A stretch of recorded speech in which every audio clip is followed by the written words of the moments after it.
Ana karibu sana katika ulimwengu wa habari na burudani.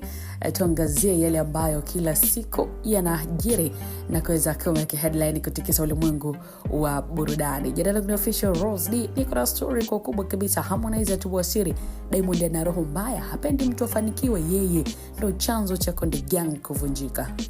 Mambo yamekaaje tena kwa mara nyingine tena? Tuangazie ni katika tasnia ya muziki wa Bongo Flava.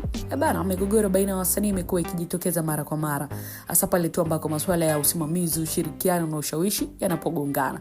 Sasa hivi karibuni star wa muziki Harmonize ameibuka na kauli nzito kabisa kupitia ukurasa wake wa Instagram, akimtaja Diamond Platnumz kama chanzo kikuu kabisa cha kuvunjika kwa lebo yake ya Konde Gang. Na kauli hiyo inaibua mjadala mpana sana miongoni mwa mashabiki, wadau wa muziki kuhusu uhusiano wa wasanii hawa wawili na athari zake kwa tasnia nzima. Bana, Harmonize ambaye alianzisha lebo yake ya Konde Gang baada ya kuondoka pale WCB Wasafi, amedai kuwa Diamond Platnumz alihusika moja kwa moja katika kudhoofisha lebo hiyo kwa kutoa ahadi hewa kwa wasanii ambao walikuwa chini ya Konde Gang. Na kwa mujibu wa maelezo yake, Diamond aliwapa matumaini wasanii hao kuwa angewasaidia mara tu baada ya kutoka Konde Gang, lakini kiukweli hakutimiza ahadi hizo. Akatoa mfano kwamba msanii Angela huyu aliweza kuahidiwa kufanya collab mpaka na Zuchu, lakini hadi leo kiukweli haijawahi kutokea ushirikiano huu. Lakini pia Harmonize ameweza kufichua kwa Diamond alimlipia Ibra gharama za mwanasheria wakati alipokuwa akiondoka kwenye lebo hiyo, jambo ambalo linaashiria ushawishi wa moja kwa moja katika kuvuruga mipango ya Konde Gang.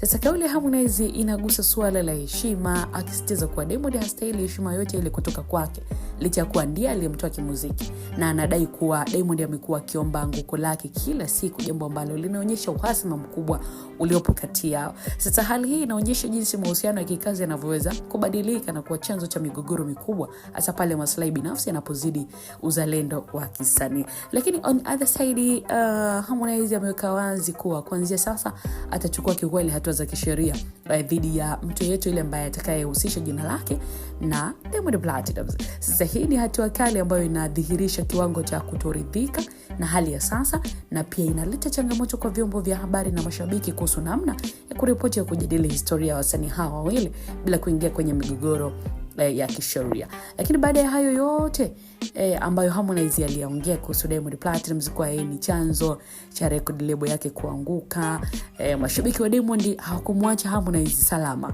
Wamemvaa vikali sana, kwanza kumwambia kuwa record label yake kavunja yeye mwenyewe kwa kuendekeza wanawake wenye shepu. Amekuwa akipenda sana wanawake, ndio maana amekuwa akifilisika kwa sababu Harmonize anaonga sana, lakini pia amekuwa busy na mapenzi kuliko kufanya muziki mzuri. That was pia Diamond amekuwa busy na muziki wake na anafanikiwa sana. Yani anatumia kiki za wanawake kukuza muziki wake, sio Harmonize. Yeye anatumia pesa kuonga wanawake kuliko kujali brand yake. Hizi zimekuwa ni kauli za mashabiki wa Diamond Platnumz mara tu baada ya Harmonize kuanguka katika lebo yake na kufunguka kwamba Diamond ni chanzo cha record lebo ya kwake kuanguka. Sasa pengine mtazamaji wetu una maoni gani kufuatia haya ambayo yanaendelea? Unaamini kweli record label ya Konde Music imeweza kuangushwa, Diamond Platnumz akihusika moja kwa moja, ama mwenzetu amepata nini? Ni wengi tu. Mimi niko hapa kwa ajili ya kupitia ujumbe wako ambao utaweza kuandika moja kwa moja kupitia maoni. Wakati mwingine tuangazie kwa uzuri kabisa, si ndio? Ni Official Rose D. Wewe na wakati mwema mtazamaji.